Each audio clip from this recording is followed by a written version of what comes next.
Éternel, notre Père et notre Dieu, ce matin, nous nous tenons dans ta présence. Nous te rendons toute la gloire et l'honneur. Tu es le Dieu de toute grâce. Et la grâce, la faveur et la bénédiction viennent de toi et de toi seul.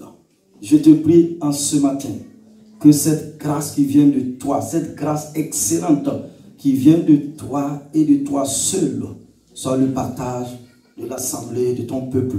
Et tous ceux et toutes celles qui nous écoutent en ce matin, recevez la faveur de Dieu, recevez la faveur de Dieu, recevez la faveur de Dieu. Amen. Et au nom de Jésus-Christ de Nazareth, je prie et que quelqu'un dise Amen. Amen. Acclame Jésus. Veuillez vous asseoir, s'il vous plaît, dans la présence de l'Éternel Dieu. Et je vous invite à prendre vos Bibles avec moi ce matin.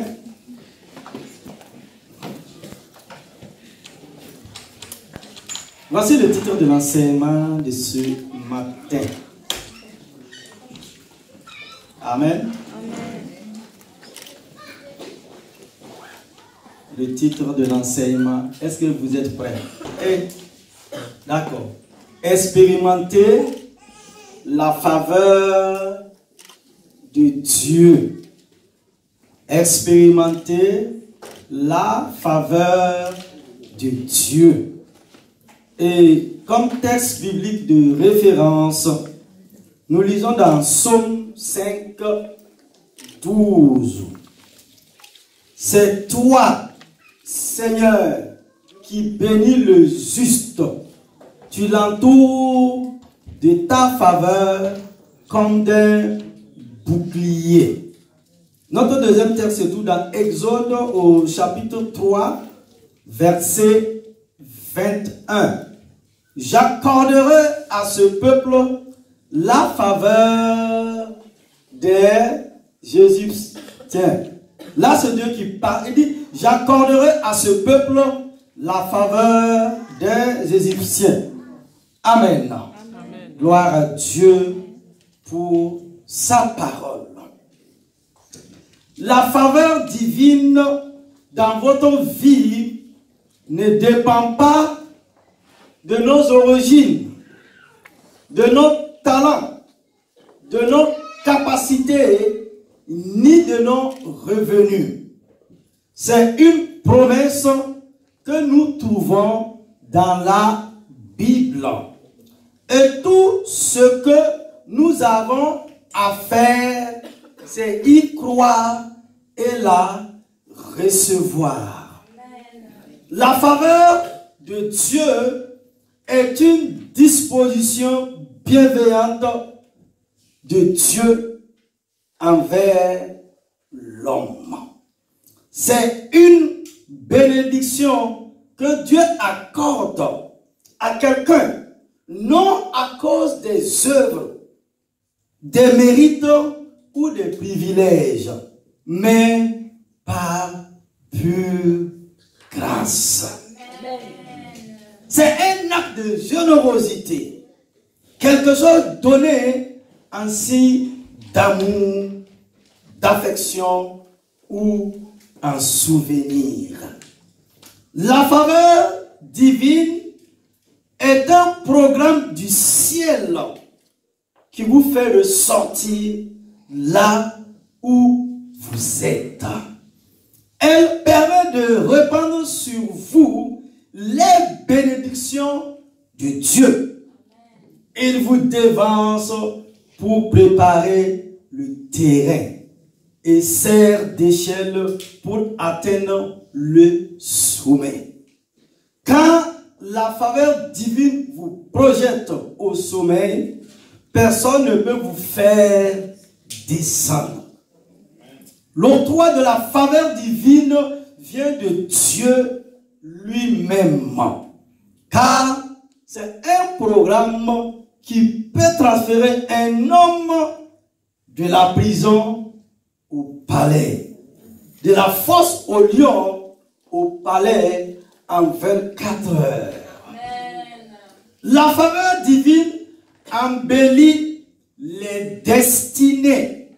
Elle a la capacité de doubler la gloire de Dieu sur la vie de quelqu'un. Elle élimine les luttes et les combats et accorde la montée facile dans les bénédictions de Dieu. Elle libère aussi les bénédictions en abondance et vous rend capable d'obtenir les bons trésors de l'Éternel. La faveur divine vous rend capable d'expérimenter le succès dans tous les domaines. Elle fera que vos ennemis se prosternent devant vous et vous soient assujettis.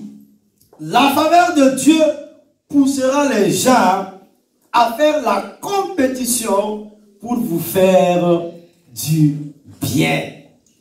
La faveur divine fera toujours la différence dans votre vie.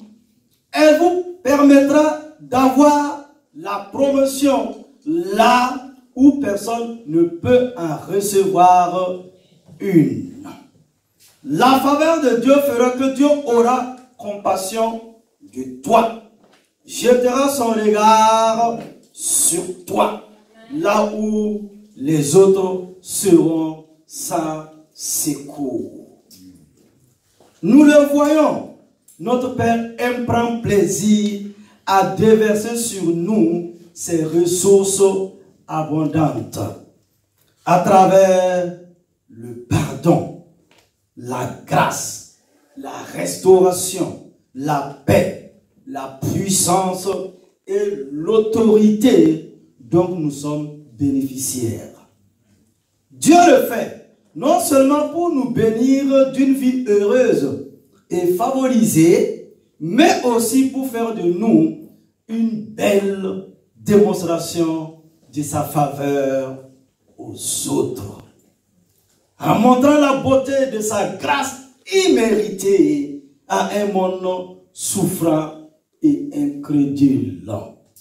Église, peuple de Dieu, et vous qui nous suivez, je vous propose de voir au cours de l'enseignement de notre matinée en 2 points ce qu'est la faveur divine. Premièrement, les exemples de faveur divine dans la Bible. Voyons-le pour Esther. Dieu a appelé une adolescente nommée Esther pour sauver le peuple juif. Esther va faire un pas de foi. Elle s'est présentée devant le roi sans y avoir été invitée, en dépit du protocole. Et elle obtient sa faveur. Esther au chapitre 5, verset 2. Dieu lui a donné un moyen d'accomplir la tâche demandée. Pour Ruth, sans la faveur de Dieu, Ruth, une non-juive, n'aura pas été acceptée par les Juifs.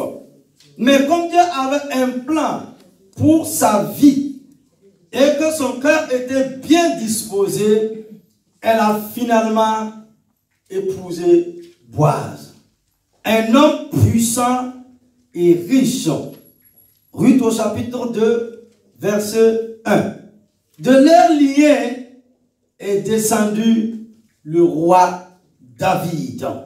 Et par conséquent, notre bien-aimé Seigneur Jésus.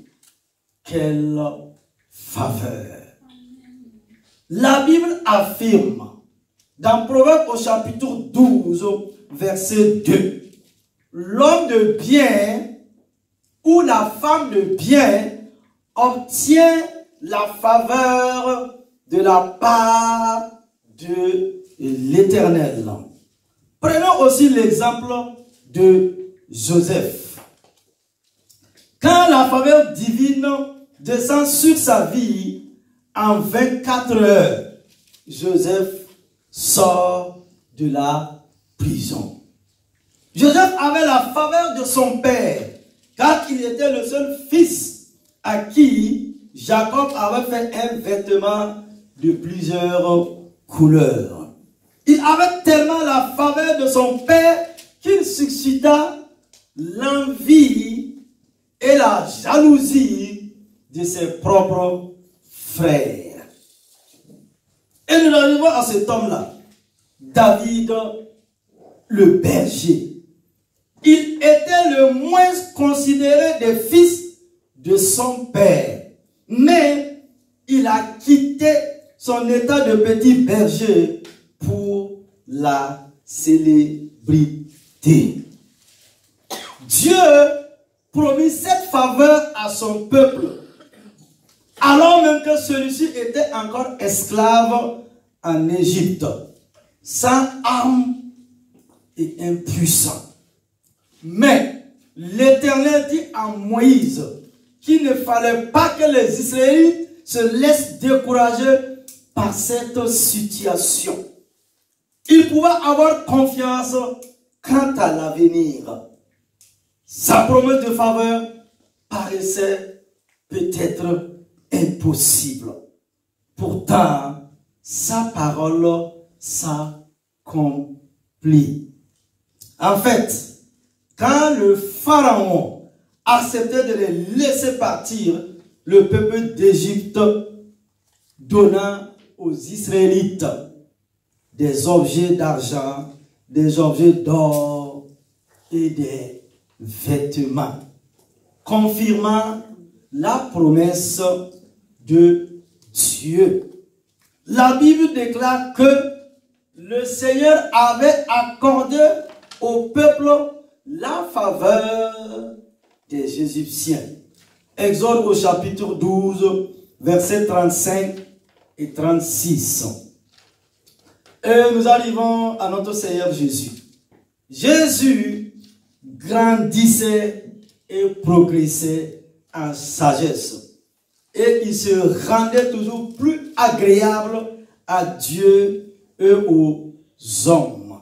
Luc au chapitre 2, verset 52.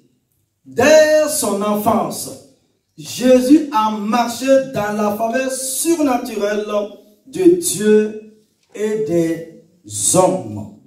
En fait, il était si populaire qu'il arrivait difficilement à trouver du temps seul, à part pour pouvoir prier et être en communion avec son Père céleste. Tous reconnaissaient qu'il marchait avec la faveur de Dieu, y compris ceux qui ne croyaient pas en lui. Même les gardes envoyés par les pharisiens pour arrêter Jésus sont revenus en disant: jamais homme n'a parlé comme cet homme.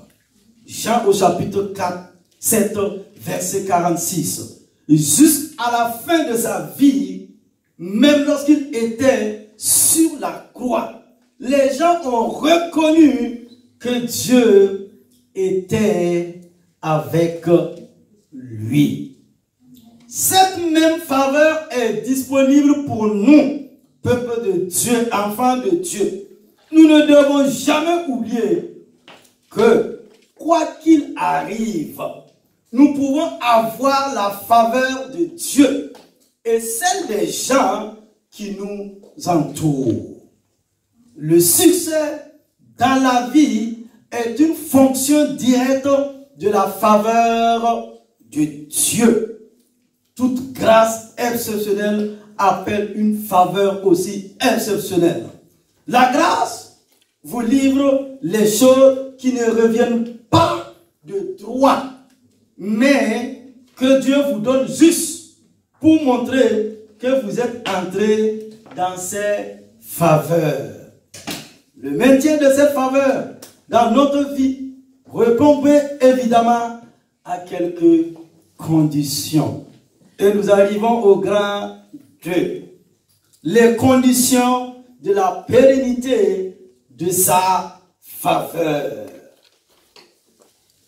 Frères et sœurs, la grâce et la faveur de Dieu nous accordent, nous accompagnent déjà au quotidien. En effet, elle est présente tous les jours de notre vie, car nous avons le souffle de vie. Nous avons de quoi nous nourrir, nous vertir, nous loger. En revanche, pour qu'elle demeure et augmente davantage dans notre quotidien, sinon dans notre vie de tous les jours, il y a des conditions à remplir. La faveur de Dieu est gratuite, mais elle n'est pas définitivement acquise. La faveur de Dieu est gratuite. C'est une faveur imméritée, mais elle n'est pas définitivement acquise. Première clé, être ami de Dieu. Il y a des clés. Premièrement, être ami de Dieu. Jean au chapitre 14, au chapitre 15 plutôt, versets 14 à 15. C'est Jésus qui parle ici. Vous êtes mes amis. Waouh! Jésus nous appelle ses amis. Si vous faites ce que je vous commande, je ne vous appelle plus serviteur. Parce que le serviteur ne sait pas ce que fait son maître. Mais je vous ai appelé ami. Parce que je vous ai fait connaître tout ce que j'ai appris de mon Père. La première clé, c'est de devenir ami de Dieu. Car la faveur et la miséricorde n'abandonnent jamais un ami de Dieu. C'est une chose d'être né de nouveau. Mais c'est une autre chose d'avoir une communion, une amitié avec Dieu. Car devenir un ami de Dieu demande certaines qualités.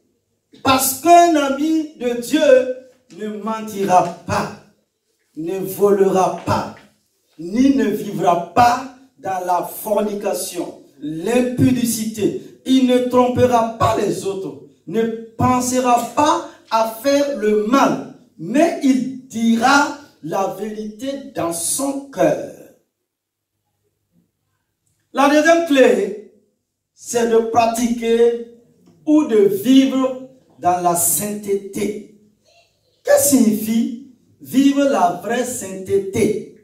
Nous le voyons dans les versets suivants. 1 Thessaloniciens 4, 3 à 8. Ce que Dieu veut, c'est votre sanctification. Ce que vous abstenez de l'impudicité. Ce que chacun de vous cherche posséder son corps dans la sainteté et l'honnêteté. Daniel 1, 8 et 9. Daniel résolut de ne pas se souiller par les mains du roi et par le vin dont le roi buvait. Et il pria le chef des eunuques de ne pas l'obliger à se souiller. Verset 9. Dieu fit trouver à Daniel quoi? Grâce et faveur devant le chef des eunuques. Nous arrivons à notre troisième verset, Genèse 39, versets 7 à 14. Je vais lire les versets 2 et 3. Après ces choses, il arriva que la femme de son maître portait les yeux sur Joseph et dit, couche avec moi. Verset 8. Il refusa et dit à la femme de son maître, voici, mon maître ne prend avec moi connaissance de rien dans la prison, dans la maison. et il a remis entre mes mains tout ce que lui appartient. Vous pouvez continuer la suite. Il s'est retrouvé où? En prison. Il avait une belle opportunité, non? Toi, tu es esclave. La femme du patron est derrière toi. Waouh! Est-ce que la Bible nous parle? Psaume 24, 3 et 4. Qui pourra monter à la montagne de l'Éternel, qui s'élèvera jusqu'à son lieu saint? Celui qui a les mains innocentes et le cœur pur. Celui qui ne livre pas son âme au mensonge et qui ne jure pas pour tromper. Mener une vie sans compromis. De nos jours, beaucoup de personnes ne veulent pas écouter ce genre de message, car ils veulent avoir les dons sans le donateur. Ils veulent la prospérité sans celui qui la donne. Mais la Bible dit, sans la sanctification, nul ne verra le Seigneur. Car sans la sainteté, il n'y a pas de faveur divine. Si vous menez une vie souillée, alors vous vivrez dans la défaveur. Puisque Dieu est saint. Vous ne pouvez marcher avec lui que si vous êtes saint. Si vous ne permettez pas de l'avoir avec vous, vous ne l'aurez pas non plus. Dieu exige votre sainteté pour que vous puissiez jouir de sa grâce. Le diable n'aura pas peur de vous tant que la sainteté n'est pas établie dans votre vie. La maladie ne te craindra pas tant que la sainteté n'est pas en place. L'échec ne vous donnera aucun respect tant que la sainteté de Dieu n'est intacte dans votre vie. Et nous arrivons à notre troisième clé. Troisième clé, c'est d'être une bénédiction pour les autres. Les hommes et les femmes égoïstes n'ont jamais la faveur de Dieu. Soyons chacun dans nos vies des sources de bénédiction, comme nous le voyons dans les versets suivants. Un roi, au chapitre 17, à partir du verset 8, je lis la parole de Dieu pour vous et je vous invite à me suivre attentivement. 1 Roi 17, verset 8. Alors, la parole de l'Éternel lui fut adressée en ces mots. Lève-toi, va à Sarepta, qui appartient à Sidon, et demeure là. Voici, j'y ai ordonné à une femme veuve de te nourrir. Waouh! Dieu demande à une femme veuve de nourrir son prophète. Il se leva et il alla à Sarepta. Comme il arrivait à l'entrée de la ville, voici, il y avait là une femme veuve qui ramassait du bois. Il l'appela et dit, va me chercher, je te prie, un peu d'eau dans un vase, afin que je boive. Et elle alla en chercher. Il l'appela de nouveau et dit, apporte-moi, je te prie, un morceau de pain dans ta main.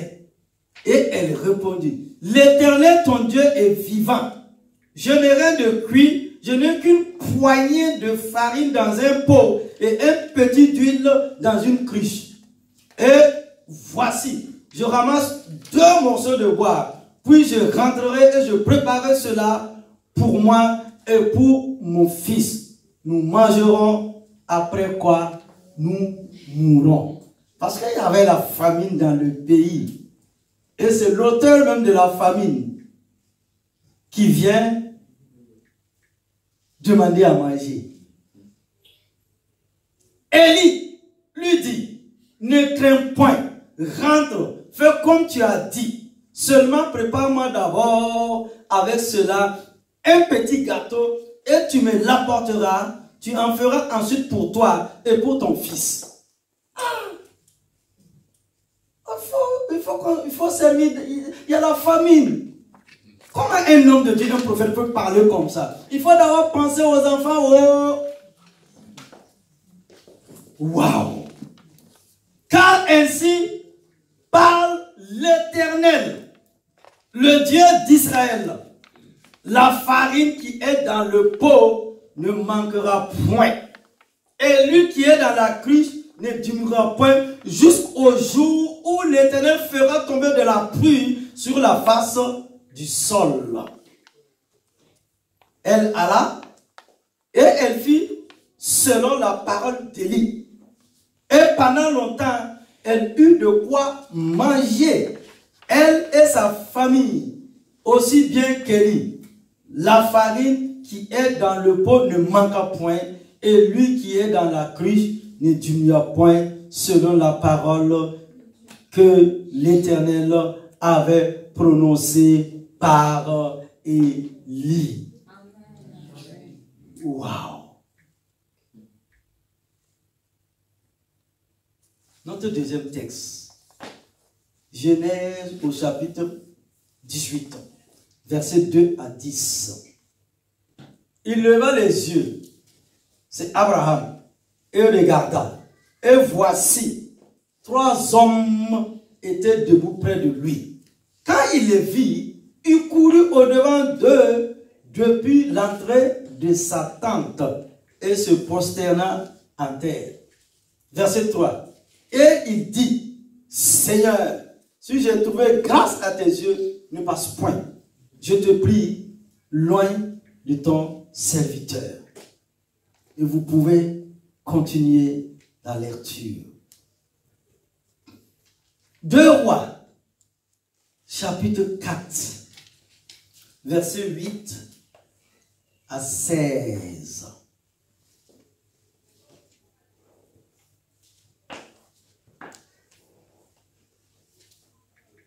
2 Rois 4, 8 à 16. La Bible dit quoi? Un jour, Élisée passait par Sunem.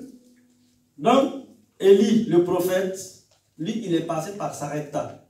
Quand Élisée est arrivé en son tour, lui, il est passé par Sunem. Il y avait là une femme de distinction qui le pressait d'accepter à manger. Et toutes les fois qu'il passait, il se rendait chez elle pour manger. Elle dit à son mari, voici, je sais que cet homme qui passe toujours chez nous est un saint homme de Dieu. Faisons une petite chambre haute avec des murs et mettons-y pour lui un lit, une table, un siège et un chandelier afin qu'il s'y retire quand il viendra chez nous. Élisée, étant revenu à Sunem, se retira dans la chambre haute et y coucha. Verset 12. Il dit à Géhazi, son serviteur,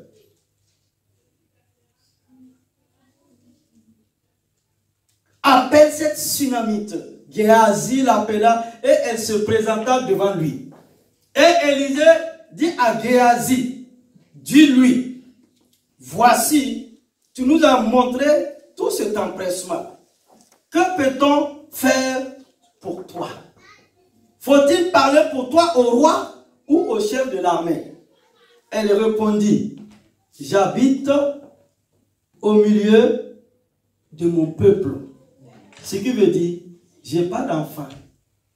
Je suis sans enfant.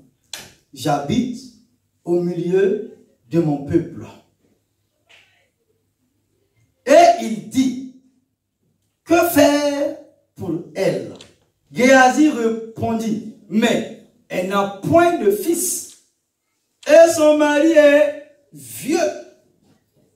Et il dit, appelle-la. Géasi l'appela et elle se présenta à la porte. Élisée lui dit, à cette même époque, l'année prochaine, tu embrasseras un fils. Amen. Et elle dit, non, mon Seigneur, homme de Dieu, ne trompe pas ta servante. Non, mon serviteur, homme de Dieu, ne trompe pas ta servante. Ne me trompe pas. Ne me brise pas le cœur. Ne me dis pas des mensonges.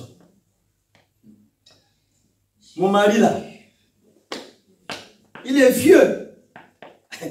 Quand la femme dit que l'homme est vieux, il est vieux. Hein? La femme a dit, hey, le monsieur là, il est vieux. Hein? C'est que tu ne sais pas prophète. C'est que tu ne sais pas homme de Dieu. Comme tu es à l'étage. Mais tu ne sais pas ce qui se passe en bas là. C'est que tu ne sais pas là. Mon mari là, il est vieux. Hein? Et puis il porte pyjama pour aller dormir. Oh. Et puis, ce que tu ne sais pas, c'est les femmes là. Il y a une période là où tu as des bouffées de chaleur, c'est ça, hein? Où il n'y a plus de règles, il n'y a rien, il n'y a plus de compas, il n'y a plus d'équerre, il n'y a plus tout ça. Parce que le corps de la femme n'est pas comme le corps de l'homme. Waouh! Et Géasi même qui était là, il a dit, hé prophète, comme tu as dormi à l'étage, comme tu as mangé de la bonne nourriture, il ne faut même pas me mettre la honte. On devrait se lever tranquille et puis partir soir. Tu cherches des problèmes. Il ne faut pas faire, dans ce petit village-là, on va nous jeter des pierres. Waouh! Élisée. L'onction de l'Esprit de Dieu. Il a dit à la femme, ce que je sais, la faveur de Dieu vient dans ta vie parce que tu as posé un acte et à cause de cela, quelque chose de Dieu va se passer dans ta vie. Et dit, l'année prochaine, à cette même heure, tu sauras que le Dieu d'Israël a dit, parmi les femmes israélites, il n'y aura pas de stérilité. Même les animaux ne seront pas stériles. Dieu est le Dieu de la fécondité. Oh, alléluia. Dieu va te donner l'enfant. Dieu va te donner le bébé. Dieu va te donner le désir. Oh, alléluia. Il va te donner le désir de ton cœur. Et l'année prochaine, à cette même époque, tu vas embrasser un fils. Et l'année prochaine, à cette même époque, la grâce de Dieu va se manifester. La grâce de Dieu va se mouvoir. Dieu du sein dans sa gloire va se souvenir de toi. Il va étendre sa main et tu seras guéri. Tu seras délivré. Tu auras la restauration. Tu vivras le miracle, le désir de ton cœur. Ce que tu as entendu depuis des années et des années, Dieu opère le miracle maintenant au nom de Jésus. Amen. L'année prochaine,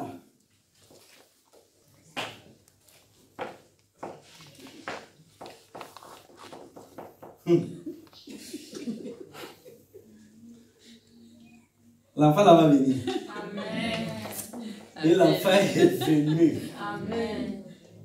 On a eu 2 bébés, non, évangélistes. Il y a 2 bébés qui sont en route. Et puis j'ai entendu encore des bruits de bébés qui arrivent. Amen. Oh. Non, femme, assieds-toi bien.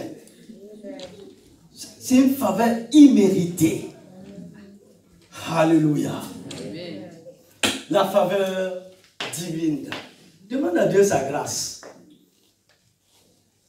1 Samuel 9, 3 à 9. Les ânesses de Kis, père de Saül, s'égarèrent. Et Kis dit à Saül, son fils, prends avec toi l'un des serviteurs, lève-toi, va et cherche les ânesses. Il passa par la montagne d'Éphraïm et traversa le pays de Shalisha sans les trouver. Il passait par le pays de Shalim et il n'y était pas. Il parcourut le pays de Benjamin et il ne le trouvait pas. Et vous pouvez continuer jusqu'au verset 9. Saül, il est allé à la recherche des ânesses de son père. C'est ce que nous dit le texte biblique.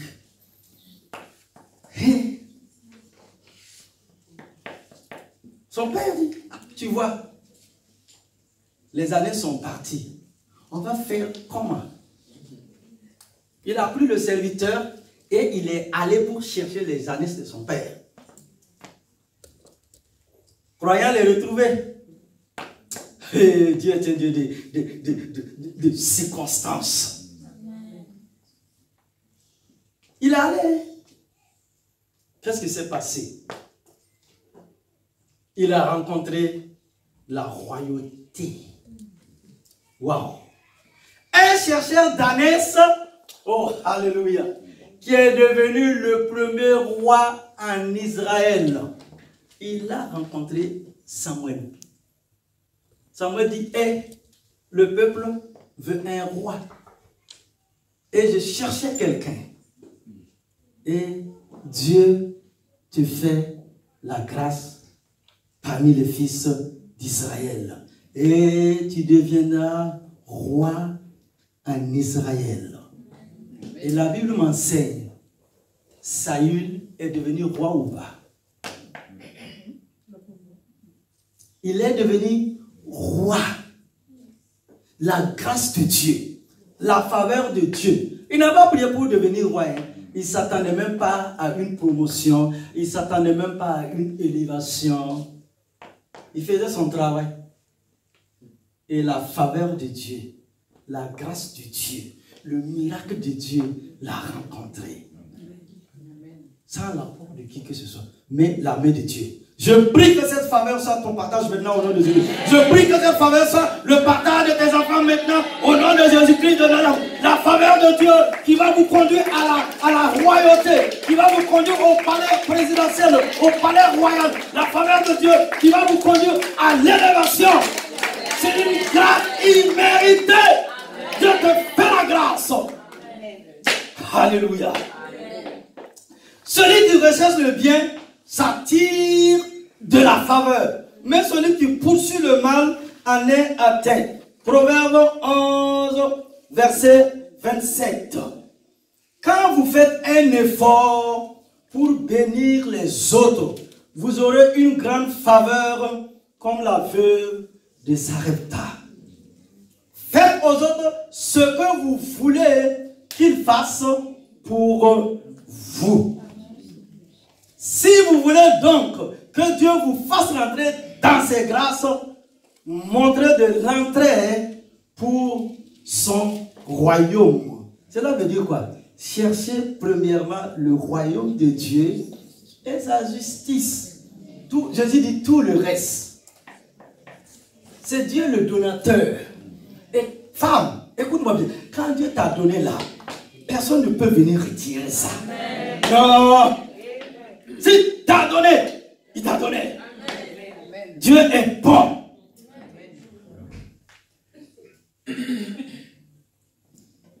Quand tout ce qui est fait dans son royaume vous concerne, quand vous êtes affecté par tout ce qui affecte son royaume, vous pouvez rentrer dans une alliance avec sa grâce. Quatrième clé, une vie de prière. Nous devons développer notre vie de prière.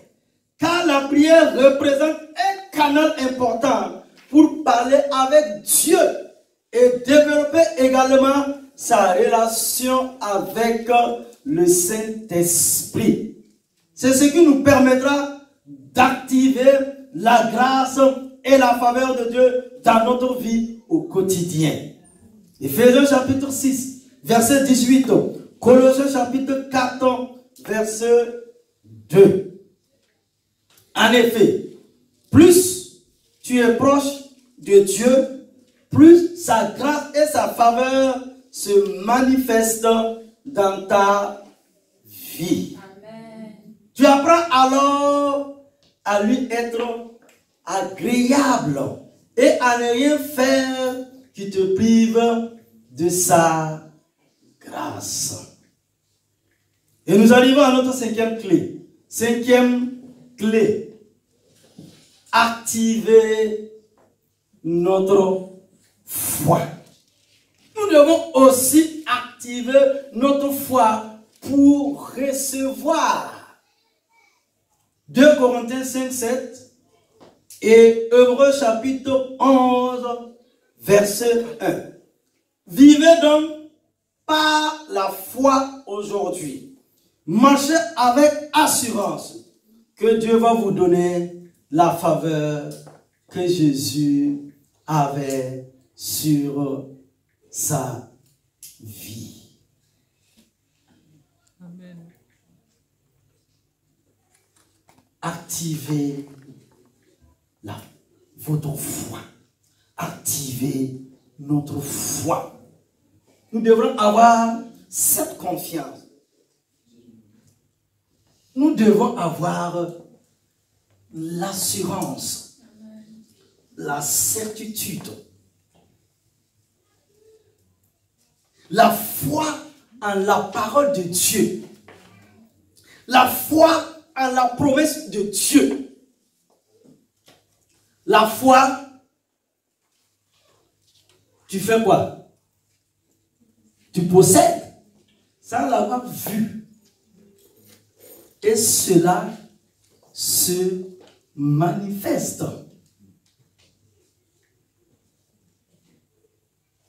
Le cultivateur, le paysan, il a foi. Quand il va prendre les graines, quand il va aller s'aimer, quelques mois plus tard, il va aller récolter. Nous devrons avoir cette foi. Banni de notre cœur tout ce qui est incrédulité. Et dire à Dieu, j'ai foi en toi, en ta parole. J'ai foi en la promesse de Dieu. J'ai foi à l'œuvre de Jésus-Christ à la croix. Et en ce moment, tu as ton miracle. Sans la foi, tu ne peux jamais plaire à Dieu. Alléluia. La vie chrétienne, notre marche avec Dieu est une vie de foi et de confiance au Dieu créateur de l'univers. Et je vais conclure l'enseignement de ce matin. Conclusion. Dieu peut accorder sa faveur n'importe quand, à n'importe qui, à tout moment, en tout lieu. Un seul instant de faveur de Dieu fera davantage pour vous que toute une vie d'effort. Alors, priez pour l'obtenir aujourd'hui et mettez-vous à sa recherche. Aujourd'hui, demandez à Dieu de vous accorder sa faveur pour votre famille, vos finances, votre santé, vos relations et votre vie spirituelle. Il peut vous faire gagner la faveur de vos ennemis. Sa faveur ouvre des portes et vous permet d'accomplir ce dont vous serez incapable par vos seules forces humaines. Elle vous protège et pourvoit à vos besoins, même lorsque la situation paraît sans espoir. Cette faveur est la bénédiction surnaturelle de Dieu. Demeurons être agréables à ses yeux. afin qu'il nous accorde sa faveur. Quelles que soient vos circonstances actuelles, les difficultés, attendez-vous à Dieu pour recevoir sa faveur surnaturelle. Et que Dieu bénisse sa parole. Amen. Alléluia. Amen, amen, amen.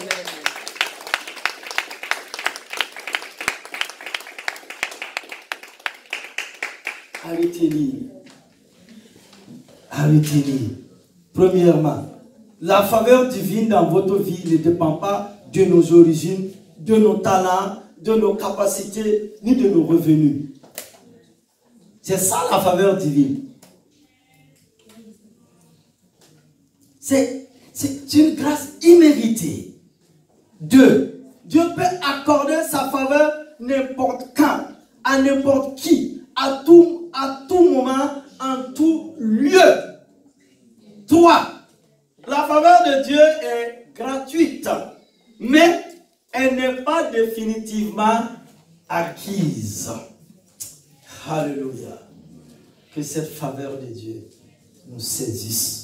Amen. À ce culte d'adoration et de louange.